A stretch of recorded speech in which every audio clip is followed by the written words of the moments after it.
Bonjour à toutes, bonjour à tous et soyez la bienvenue sur TV Vendée dans votre matinale du mercredi 26 mars. J'espère que vous allez bien. Bon courage à vous si vous vous apprêtez à prendre le chemin du travail ou bien des cours. Également, je vous rappelle que vous pouvez bien sûr réagir à l'actualité du jour avec le WhatsApp officiel de la matinale dont le numéro va s'afficher. N'hésitez pas à nous envoyer un petit message avec votre prénom et votre commune de résidence, soit réagir à l'actualité, soit nous parler aussi de l'actualité de votre territoire et ou de votre commune. Nous avons reçu sur ce plateau il y a quelques instants Céline Péniès, la présidente de la protection civile de la Vendée. L'association a fêté ses 60 ans le week-end dernier. Nous sommes donc revenus avec elle sur cet anniversaire et également sur l'ensemble des missions menées par la protection civile. Interview que vous retrouvez désormais sur tvvendée.fr. Voici maintenant les titres de l'actualité du jour. L'organisation du Vendée Globe a dressé hier le bilan de la 10e édition. Un bilan record avec un Vendée Globe qui a rassemblé plus de 2,5 millions de visiteurs. Une cérémonie de clôture est prévue le 10 mai prochain avec une parade des skippers et un spectacle de 1000 drones au Sable d'Olonne. La prochaine édition, dont la date de départ sera annoncée en octobre prochain, conservera d'ailleurs un classement unique pour l'ensemble des bateaux. Pour faciliter la circulation en haute saison, les Sables d'Olonne ont instauré des zones à trafic limité en période d'affluence et afin de désengorger l'hypercentre, la ville renforce aussi cet été son réseau de navettes gratuites et adapte son plan de stationnement. Nous vous présenterons les nouveautés à connaître avant de vous rendre donc aux Sables d'Olonne en période estivale. La communauté de communes du pays de Fontenay-le-Comte déploie un programme sportif hérité du label Terre de Jeux 2024 dans 7 écoles de son territoire. En partenariat avec l'inspection académique, un éducateur initie les élèves lors de plusieurs séances de sport. Il transmet ensuite un programme clé en main aux enseignants pour assurer sa continuité. Mais avant de développer ces titres, on se tourne du côté de votre météo pour aujourd'hui. Pas de pluie ce matin sur la Vendée, mais des nuages qui sont malgré tout bien présents. Comptez 4 à 7 degrés. Dans l'après-midi, les conditions vont rester identiques, les températures restent douces avec 13 degrés dans les terres et 15 degrés sur le littoral. On fait le point également sur les marées pour aujourd'hui avec une basse mer à 8h15 et 20h40, pleine mer à 2h20 et 14h50, coefficient de 54 à 61 pour ce mercredi. Le passage du Gois, lui, est actuellement au plus bas et il le sera à nouveau en fin de journée un petit peu avant 21h. On fait le tour des marchés du jour maintenant avec celui de Angles ce matin, c'est de 8h à 13h, place du Champ de Foire.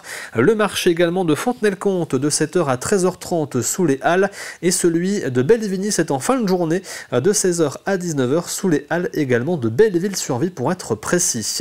Un petit point sur vos conditions de circulation, rien de particulier si ce n'est des ralentissements habituels, quelques travaux néanmoins à vous rappeler si vous empruntez la 4 voies entre La Roche-sur-Yon et les Sables d'Olonne. Il y a quelques perturbations à hauteur de la Motte-à-Char avec des travaux sur l'étanchéité de la chaussée.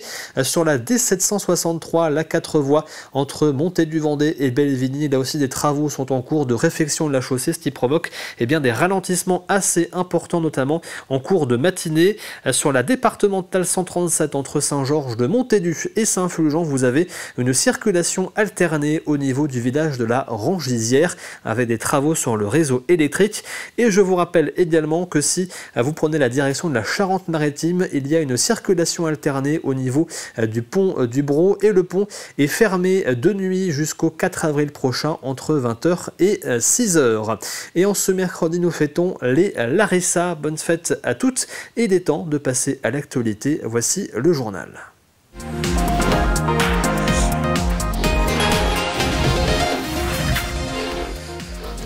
Nous commençons par revenir sur cette affaire de meurtre. Le 8 décembre dernier, les corps sans vie d'un couple âgé de 67 et 70 ans avaient été retrouvés à leur domicile à Chaland. Leur fils de 34 ans avait appelé lui-même la gendarmerie, indiquant avoir tué ses parents. Il avait alors fait l'objet d'une hospitalisation en milieu psychiatrique. À l'issue de celle-ci, il a été placé en garde à vue en ce début de semaine. Il a reconnu les faits et a été mis en examen pour meurtre sur incendant et placé en détention provisoire. L'organisation du Vendée Globe a dressé hier le bilan de la 10e édition que vous avez vécu sur TV Vendée. L'occasion de présenter la cérémonie de clôture qui aura lieu le 10 mai prochain à partir de 18h30 avec une parade dans le chenal des Sables d'Olonne de tous les skippers et un spectacle de plus de 1000 drones retraçant les 10 éditions. Le bilan, lui, est positif avec plus de 2,5 millions de personnes qui se sont déplacées en Vendée, soit sur le village au départ ou bien sur les différentes arrivées. Une édition de tous les records médiatiques d'abord avec 9 Français sur 10 qui ont entendu parler du Vendée Globe et également des records sportifs avec le temps du vainqueur notamment.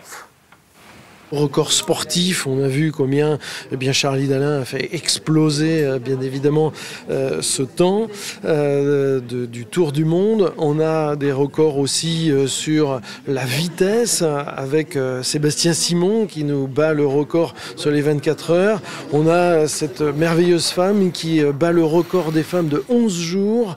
Et puis enfin, record aussi sur les réseaux sociaux avec un chiffre qui fait froid dans le dos, j'allais dire, plus de 9 milliards d'impressions sur les réseaux. Ça veut dire plus que d'humains sur Terre. Et l'organisation du Vendée Globe souhaite que la féminisation des skippers se poursuive. Un comité de la diversité a d'ailleurs été créé avec des team managers et des skippers afin de travailler sur ce sujet. Il faut aussi qu'on fasse en sorte qu'il y ait beaucoup plus de femmes skippers à tous les niveaux, au niveau de toutes les courses, de façon à ce qu'il y ait un vivier aussi plus important. Il y a vraiment les deux pans qui sont à développer, parce qu'aujourd'hui on s'aperçoit qu'il y a beaucoup de jeunes filles qui font de la voile étant très jeunes et qui au moment de l'adolescence abandonnent ce sport. Pour plein de raisons qui nous ont été expliquées, maintenant ça va être de voir comment on peut lever ces barrières. Mais pas en travaillant seul, évidemment. C'est tout un travail très collectif avec des institutions. La Fédération française de voile, évidemment, en fait partie. Et puis avec tous ceux qui sont un peu des parties prenantes dans ces sujets-là. La date du départ de l'édition en 2028 du Vendée Globe sera communiquée en octobre prochain avec les modalités de sélection. La plupart des skippers présents sur la 10e édition ont déjà exprimé leur souhait de revenir dans 4 ans. L'organisation a déjà précisé qu'il n'y aura pas de classement différent selon les types de bateaux à foil ou à dérive. Nous aurons l'occasion d'en reparler vendredi matin puisque nous recevrons sur ce plateau le skipper belge Denis Von Winberg. Circuler et se garer dans les villes littorales très fréquentées en haute saison relève souvent du défi. Depuis 2 ans, les Sables d'Olonne ont restreint la circulation en instaurant des zones à trafic limité dans l'hypercentre lors des périodes de forte affluence, notamment en juillet, août et lors des grands week-ends de mai et juin. Et pour encourager les automobilistes à stationner en périphérie et désengorger son hypercentre, la ville renforce également son réseau de navettes gratuites dès cet été. La municipalité a présenté quelques nouveautés concernant le stationnement et la circulation dans le centre-ville. Des nouveautés que nous explique Mathis Pires. Les règles de stationnement pour cet été au Sables d'Olonne restent les mêmes et cela concerne le centre-ville comme l'an dernier. La réglementation, vous le voyez, s'applique sur toute la zone à l'intérieur des traits roses. 1 heure de stationnement gratuite est proposée. Et concernant la circulation, la zone bleue sera de nouveau sujet à filtration. Alors, moins de voitures, plus de difficultés à pénétrer et se garer dans le centre-ville. Alors, la grande nouveauté pour fluidifier le trafic, annonce la mairie, c'est la tramouette qui verra le jour dès le 5 juillet prochain. C'est un petit véhicule de 20 places debout sur lequel on peut accrocher une 2e ou une 3e tramouette de manière à avoir une circulation et un cheminement effectivement sur le circuit de l'hypercentre. L'avantage de cette tramouette, c'est que vous montez, vous descendez comme vous voulez sans ticket. Évidemment sur les arrêts qui sont prévus à cet effet-là. En fait, on est sur un hypercentre sur lequel on a beaucoup de monde, une grande affluence. Donc on a mis en place la ZTL, donc on limite la zone, si vous voulez, au niveau des accès. Et donc pour compenser ça, on a 2 solutions. Les petits trains, donc qui sont les vélos en libre service, qui eux, sur 16 stations, vous permettent d'aller où vous voulez. Le premier quart d'heure est gratuit, et après on a une facturation à la minute. Et les tramouettes qui permettent effectivement les gens qui ne veulent pas prendre de vélo, qui peuvent monter comme ils veulent et quand ils en ont envie, donc de 8h30 à 20h tous les jours à partir du 5 juillet. Cette tramway desservira 11 arrêts dont la place Navarin sur laquelle je me trouve actuellement, qui était jusqu'à présent difficilement accessible avec les autres transports en commun proposés par la municipalité. Et petit mot pour terminer pour les riverains abonnés aux zones de stationnement depuis 2023. La mairie rappelle de bien les renouveler pour cet été. Depuis 2021, la communauté de communes Chalangois a renforcé son engagement en faveur de la restauration des logements du parc privé en mettant en place un guichet unique de l'habitat. Ce dispositif facilite l'accompagnement des ménages dans leurs projets de rénovation énergétique. Depuis son lancement, ce sont 13,5 millions d'euros de travaux qui ont été engagés, dont 6,9 millions d'euros de subventions accordées. En matière de consommation énergétique, ce sont plus de 5 millions de kWh par an qui sont économisés grâce à ces travaux, soit l'équivalent de la consommation de 900 foyers. Je pense que c'est une priorité et c'est que les gens voient réellement le service que peut leur rendre une intercommunalité et des collectivités pour les aider dans l'amélioration de leur logement, capter toutes les aides qui sont possibles aussi parce qu'il y a une aide de l'intercommunalité mais aussi de différents organismes. Et le rôle de Chalangois Communauté et du service Habitat, c'est de regrouper avec deux intervenants qu'on a qui sont Solia et Élise pour l'amélioration de tout leur logement. Le 18 mars dernier, l'antenne Vendaine de l'Association nationale des retraités organisait son assemblée générale annuelle à Aizenay. L'occasion pour ses membres de se retrouver pour un temps convivial. L'une des principales missions de l'association est le maintien du lien social pour les aînés. Pour cela, des bénévoles leur rendent visite régulièrement, mais des bénévoles qui sont de moins en moins nombreux et de plus en plus difficiles à recruter. Aujourd'hui, beaucoup de retraités ne veulent plus faire partie d'associations et ne veulent plus prendre de responsabilités au niveau des associations. Donc les bénévoles sont durs à trouver, les gens veulent vivre leur petite retraite tranquille, ils veulent bien participer, mais non pas prendre des responsabilités au niveau des associations. La moyenne d'âge est d'environ 80 ans et répartie sur tout le département, d'où les difficultés de rendre visite. Et il nous faut des gens dans tout le département pour rendre visite aux gens qui sont à Saint-Jean-de-Mont, Noirmoutier, Fontenay-le-Comte. Le département est grand. La communauté de communes du pays de Fontenay-le-Comte propose dans 7 écoles de son territoire un programme sportif hérité du label Terre de Jeux 2024. Un programme né d'un partenariat avec l'inspection académique. Un éducateur sportif se déplace pour plusieurs séances de sport avant de laisser un programme clé en main aux professeurs qui pourront ensuite le poursuivre les années suivantes. Exemple à l'école Mosaïque à Longève avec Louise Viaggi. Top, c'est parti! C'était un réveil sportif en plein air pour ces élèves de CE1, CE2. Ils commencent leur journée avec de l'athlétisme. J'aime bien cette activité et parce que j'aime bien aussi la corde à sauter, courir, être avec mes copains. Tout ce qui est courir et tout, moi j'aime bien. Et hop, sur le dos. Ok, c'est bon. On est sur des thèmes courir, sauter, lancer. Donc petit atelier de course au début pour mettre les enfants bien en route. Et derrière, avec des exercices plus de concentration, donc de sauter par exemple. Donc prise d'élan avec une certaine foulée à avoir avant de sauter. Et derrière, pour terminer, plus dans le calme, un exercice de lancer où il y a moins de courses et plus de concentration sur de la gestuelle. Les enfants sont aussi scrutés par leurs enseignants et Jérôme, l'éducateur sportif, remettra aux profs un dossier pédagogique qui décortique la séance.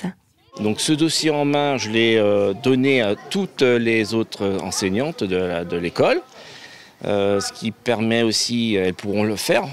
Et si elles ont des problèmes à certains ateliers, je pourrais leur expliquer. Un programme sportif porté par la communauté de communes du pays de Fontenay en partenariat avec l'inspection académique. 6 écoles bénéficient de ces sessions sport. L'athlétisme est peu présent en fin de compte dans les écoles. Nous avons des personnels à la communauté de communes qui est formé sur l'athlétisme et nous avons aussi investi dans du matériel, comme vous avez pu le voir, que les enfants puissent en profiter pleinement. Dès la rentrée prochaine, les professeurs pourront ainsi animer les cours d'athlétisme en toute autonomie. Avec l'arrivée du printemps, les activités de jardinage reprennent pour enrichir vos sols et favoriser la croissance des végétaux. Nombreux sont ceux qui utilisent ou recherchent du compost. À la Ferrière, la municipalité organise régulièrement des distributions gratuites. Issues de la station d'épuration, ce compost répond à une forte demande des habitants. Sur les 60 mètres cubes disponibles, 40 leur étaient spécifiquement réservés par les services communaux. Il y a de cela une quinzaine d'années, on s'est posé la question, que faire de nos boues qui sont issus de la station d'épuration? Et l'idée nous est venue de faire de cette boue-là un compost, mais un compost normé pour qu'il puisse être utilisé dans les jardins par les jardiniers et que les jardiniers ferriérois et ferriéroises se l'approprient. Ils étaient habitués à en avoir avant. Et là, il y avait vraiment une forte demande, donc, qui a été relayée par les élus auprès de l'agglomération et du prestataire de services. Et donc voilà, après quelques rendez-vous, quelques réunions, nous avons pu proposer aujourd'hui et samedi prochain cette distribution. On termine avec un mot de basket puisque les deux équipes vendéennes évoluant en National 1 masculine jouaient hier soir.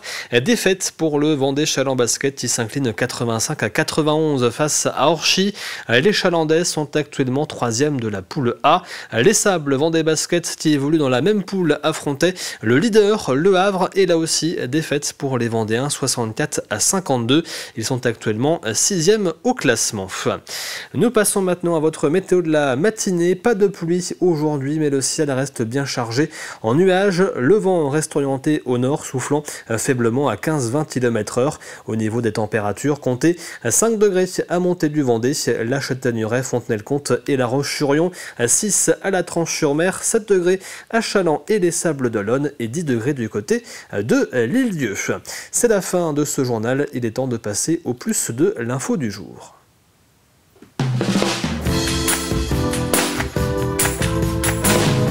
Et le plus de l'info aujourd'hui est consacré à la première édition du Salon des Montois organisé par la municipalité de Saint-Jean-de-Mont. Objectif, pouvoir échanger avec les habitants sur leur vision pour l'avenir de Saint-Jean-de-Mont d'ici 2030.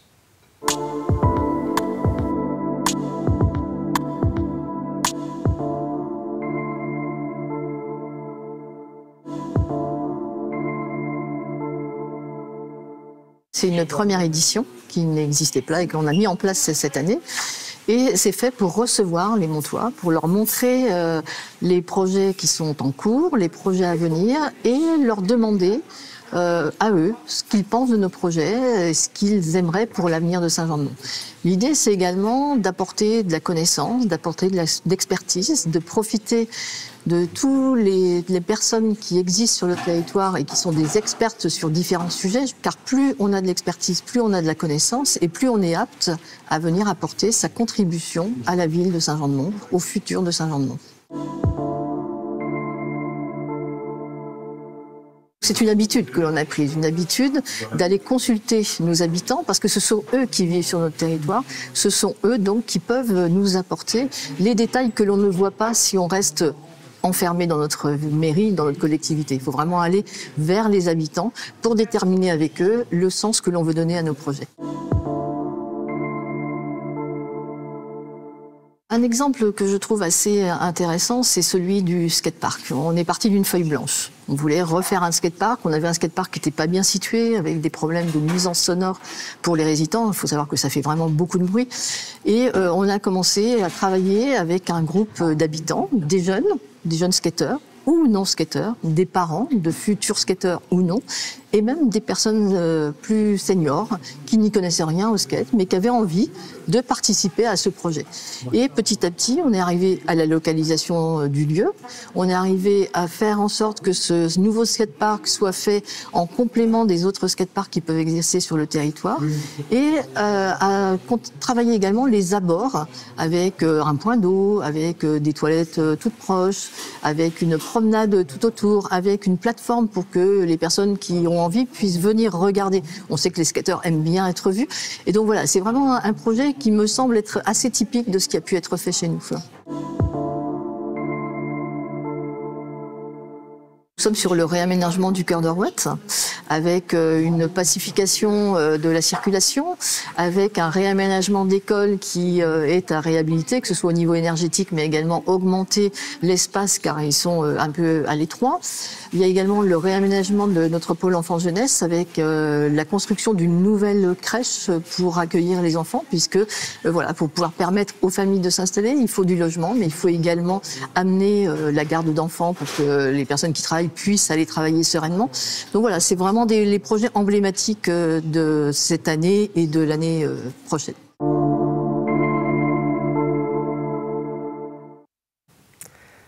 Et voici donc pour ce plus de l'info consacré à cette première édition du Salon des Montois. Comme tous les mercredis, on parle maintenant de cinéma.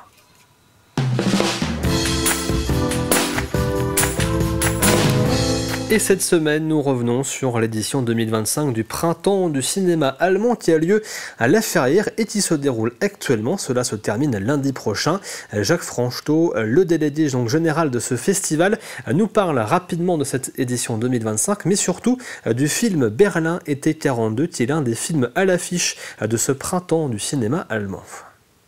Ce qui est le plus intéressant dans le cinéma allemand tous les ans, et il sort finalement énormément de films, presque autant qu'en France, à la différence que en salle, en Allemagne, les films ont parfois moins de succès. Bon, dans les grandes villes, ça marche un petit peu, mais la carrière des films est beaucoup plus brève, contrairement à la France, où finalement on a un réseau de salles à essai très développé sur tout le territoire, et que nous envient les Allemands d'ailleurs. Donc c'est l'occasion de montrer ces films qu'on ne verrait pas autrement.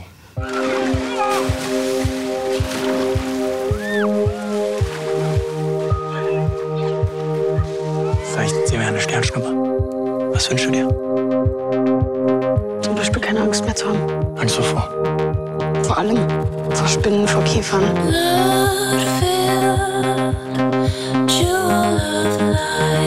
Den Nazis, beim Zahnarzt. Der Liebe.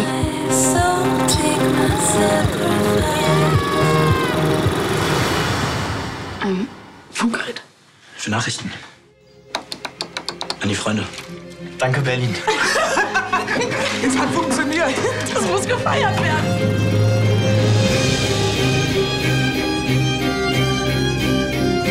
Fotos?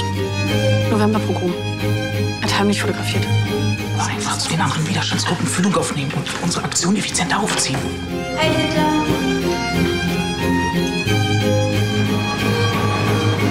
Kontakte reduzieren in den nächsten Tagen. Bist du beobachtet? An wen gingen die Funksprüche? Was hatten wir für einen schönen Sommer?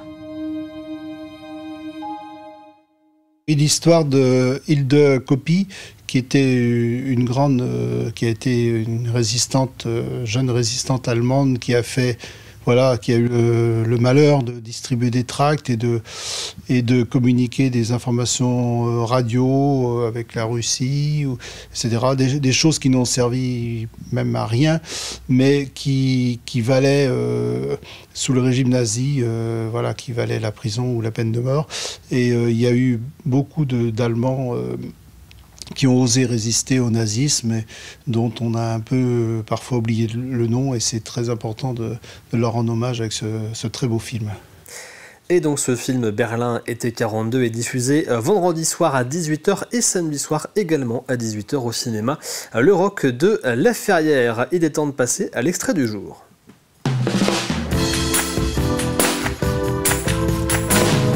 Et l'extrait ce matin, c'est l'émission Il y a une asso pour ça. Aujourd'hui, Didier Fèvre reçoit Elsa Tessier, c'est la présidente de la Jeune Chambre économique de La Roche-sur-Yon.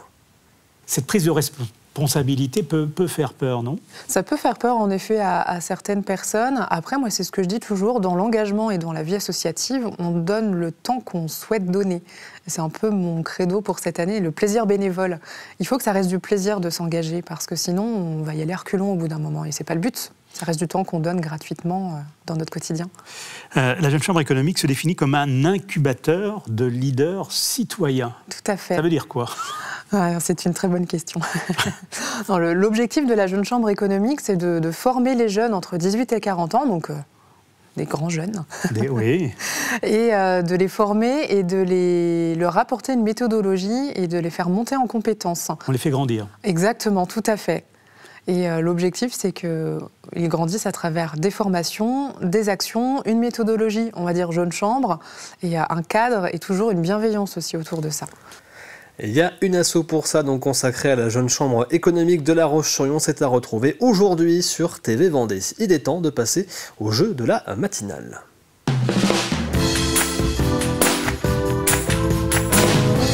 Et à gagner cette semaine dans le jeu de la matinale un pack famille d'une valeur de 150 € pour 4 personnes, 2 enfants et 2 adultes offert par le parc de Pierrebrune. Voici la question de la semaine. Dans l'émission, dans le rétro diffusé la semaine dernière, Romain Trichereau nous parle d'un symbole. Mais quel est justement ce symbole? Nous savons qu'il représente un territoire, qu'il puise son inspiration dans l'histoire de la Vendée.